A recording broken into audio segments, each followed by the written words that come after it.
Selamat siang para sahabat Dhamma dimanapun Anda berada. Semoga senantiasa selalu diberkahi kesehatan, kebahagiaan, dan kesejahteraan.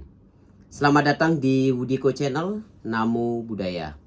Kembali lagi bersama saya Biku Diko. Pada kesempatan yang baik ini saya akan menyampaikan cerita atau kisah yang diambil dari cerita Dhamma pada Atthakatha, yang merupakan cerita-cerita inspiratif yang disampaikan oleh Buddha Gautama, yaitu menceritakan kehidupan para biku, baik itu kehidupan lampau maupun kehidupan di masa itu.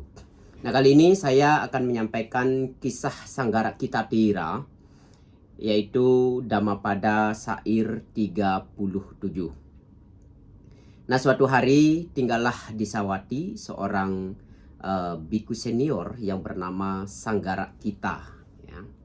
Nah, ketika kakak perempuannya melahirkan anak laki-laki, ia memberi nama anaknya Sanggara Kita Bagineya, keponakan Sanggara Kita. Pada waktu itu juga memasuki pesamuan Sangga, dan anak laki-laki dari perempuan ini, anak laki-laki dari perempuan saudaranya ini ketika melahirkan diberi nama Sanggara Kita Bagineya, dan anak ini juga memasuki pesamuan Sangga, menjadi seorang anggota Sangga. Nah, ketika biku muda itu tinggal di suatu wihara desa, ia diberi 2 buah jubah, ya. Dan ia bermaksud memberikan 1 jubah kepada pamannya Sanggara Kitatira. Akhir masa wasa, biku muda itu pergi ke pamannya untuk memberikan hormat kepadanya dan memberikan jubah.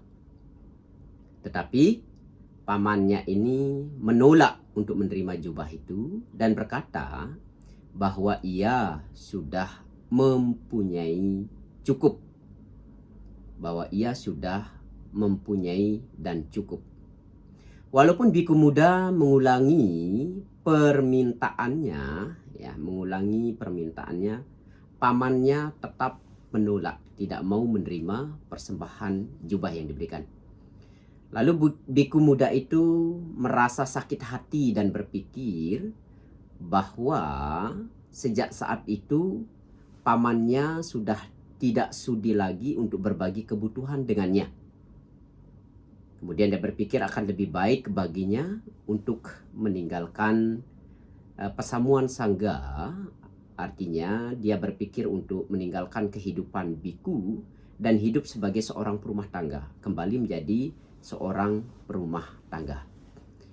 Dari masalah itu, pikirannya mengembara dari pikiran yang satu ke pikiran yang lain. Ya, biku muda ini menjadi gelisah dan selalu berpikir. Pikiran atau batinnya ini senantiasa mengembara. Ia berpikir bahwa setelah meninggalkan pesamuan Sangga, ia akan menjual jubahnya dan membeli seekor kambing betina. Kambing betina itu akan segera melahirkan anak.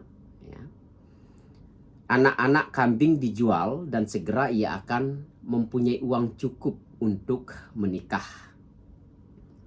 Istrinya akan melahirkan seorang anak laki-laki. Ini dalam pikiran si biku muda ini, ya. Dia dalam pikirannya biku muda ini. Ia mengandai-andai, ya, dalam pikirannya. Ia akan membawa istri dan anaknya dengan sebuah kereta kecil untuk berkata bahwa ia akan menggendong anaknya. Ya, dia berpikir nanti kalau sudah punya istri dan punya anak, ia akan membawanya dengan sebuah kereta kecil dan berkata ia akan menggendong anaknya. Tetapi istrinya berkata kepadanya agar ia mengendarai kereta saja dan jangan mengurusi anak. Namun si biku muda ini, ya, dalam pikirannya ia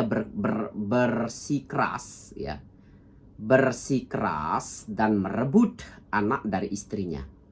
Nah, sewaktu terjadi perebutan, anak itu terjatuh dan terlindas oleh roda kereta, oleh roda kereta. Dengan marah, ia memukul istrinya dengan cemeti. Nah, pada saat itu, ia membelakangi pamannya dengan memegang kipas daun palam, dan ia dengan tidak sengaja memukul kepala pamannya dengan kipas yang ia pegang. Sanggara Kitatera atau Sanggara Kitatua atau pamannya ini mengetahui pikiran biku muda itu. Dan Sanggara Kitatera berkata, "Kamu tidak sanggup mengajar istrimu. Mengapa kamu mengajar seorang biku tua?" Ini kata-kata Sanggara Kitatera atau pamannya ini. Sanggara kita muda atau biku muda ini sangat terkejut dan malu atas kata-kata biku tua itu. Ia juga menjadi sangat ketakutan dan kemudian melarikan diri. Biku-biku muda lainnya dan penjaga wihara mengejarnya. Dan akhirnya setelah ia ditemukan, ia dibawa ke hadapan Buddha Gautama. Sanggara kita muda sangat terkejut dan malu atas kata-kata biku tua itu. Ya. Kemudian ketika membicarakan seluruh kisah biku muda itu, Sang Buddha berkata bahwa pikiran ini memiliki kemampuan untuk berpikir pada satu objek yang sangat berkepanjangan.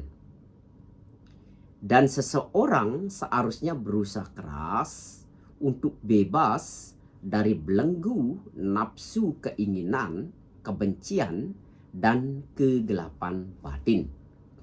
Kemudian Sang Buddha membabarkan syair 37 berikut yang bunyinya, "Pikiran itu selalu mengembara jauh, tidak terwujud, dan terletak jauh di dalam lubuk hati.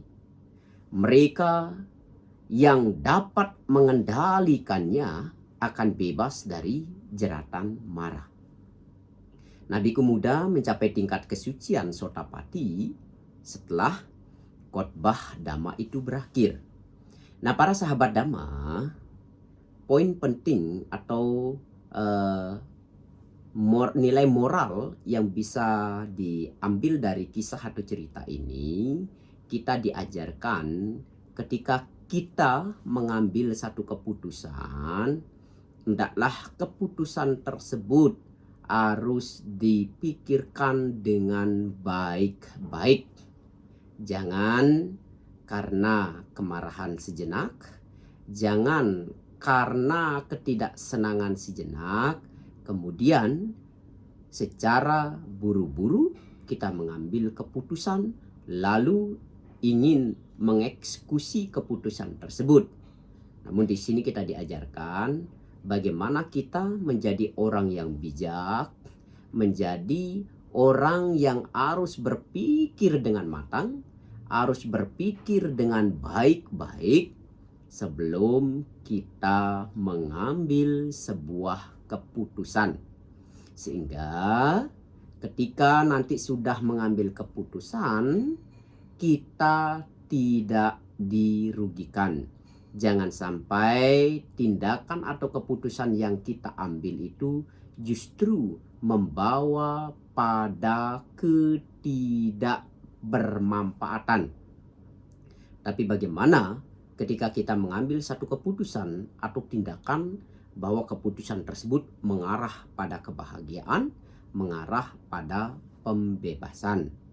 Jangan seperti biku muda ini yang karena pamannya menolak pemberian yang dia berikan, kemudian dia berpikir bahwa pamannya sudah tidak mau peduli atau tidak mau hidup bersama dia, akhirnya dia memutuskan untuk kembali menjadi perumah tangga dan berpikir kalau dengan menjadi perumah tangga nanti hidupnya akan bahagia.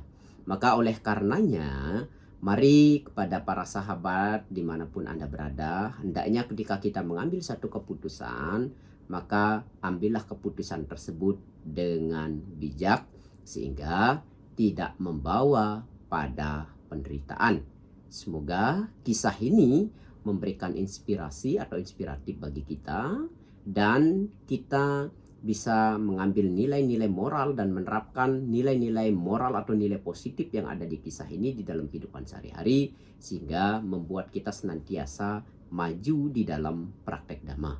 Dan semoga semua makhluk senantiasa selalu hidup berbahagia. Sabbe sata bhavantu sukhitata. Namo Buddhaya.